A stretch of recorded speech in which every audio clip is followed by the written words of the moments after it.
શહેરમાં ડીજીપીના આદેશ બાદ સરકારી કચેરીઓ બહાર ટ્રાફિક પોલીસે હેલ્મેટ ડ્રાઈવ શરૂ કરી દંડનીય કાર્યવાહી હાથ ધરવામાં આવી હતી।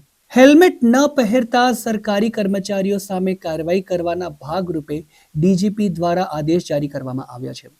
ત્યારે મંગળવારથી વડોદરા શહેરમાં આવેલી તમામ સરકારી કચેરીમાં ફરજ બજાવતા કર્મચારીઓએ હેલ્મેટ પહેરવું ફરજિયાત કરાયું છે, જેના કારણે નર્મદા ભવન, કુબેર ભવન સહિતની સરકારી કચેરીઓ પર પોલીસની ટીમો દ્વારા ચેકિંગ કરી જે કર્મચારીઓએ હેલ્મેટ ન પહેર્યું હોય તેમની સામે કાર્યવાહી કરવામાં આવી।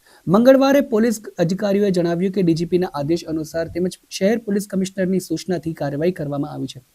ખાસ કરીને પોલીસના અધિકારીઓ કે અન્ય સરકારી કર્મચારીઓ કોઈ પણ હોય તેઓ વિરુદ્ધ પણ ટ્રાફિકના નિયમની અમલવારી થતી નથી હોતી, તો તેમના વિરુદ્ધ પણ કાર્યવાહી હાથ ધરવામાં આવશે।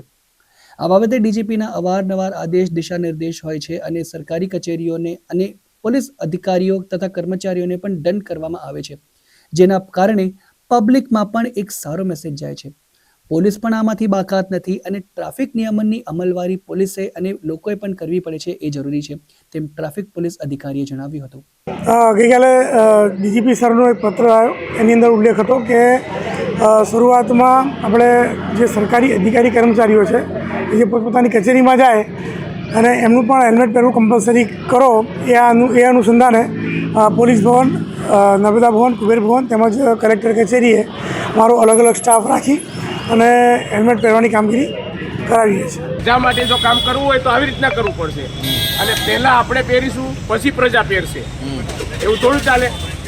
આપ ક્યાં ફરજ બજાવો છો? હું ક્યાંય ફરજ નથી બજાવતો, હું સામાન્ય નાગરિક છું, પણ હું આ કર્મચારીઓને જે એણે ઓર્ડર કર્યો છે ને એ જ ખોટો છે। રાત્રે અને સવારમાં જેમ અમદાવાદમાં એને થોડી જાણ તો હોવી જોઈએ ને, પેપરમાં આવે, મીડિયામાં આવે। આપણા કામગીરી સામે શું કેવું છે? આ વાંધો છે। શું વાંધો છે? આ વાંધો છે। રાત્રે કોણ સવારે હેલ્મેટ પહેરીને આવો એવું ના ચાલે, બધાને ના ખબર હોય આ ભારત દેશ છે, કાંઈ 2-4 જણાનો નાગરિકનો દેશ નથી, કરોડોની જનતા છે, બરાબર। હાઈકોર્ટ એવું કહી દે સવારે હેલ્મેટ પહેરીને આવજે, એનો લેટર અહીંયા આ લોકોની ઓફિસમાં આવ્યો છે। સરકારી કર્મચારીઓને ખબર જ નથી, એવું કશું કોઈને ખબર જ નથી। પરિપત્ર તો આવી ગયો હોય ને, પરિપત્ર તો હવે હું તમને શું કહું, પરિપત્ર તો આ ડિમોલેશન કરવાનો આવ્યો, તોડે છે, બરાબર। આ બધું તોડ નાખો આવે છે, કશું કરે છે? પરિપત્ર તો બધા બહુ આવે, પરિપત્ર રોજ બહાર પાડે છે આ સરકાર।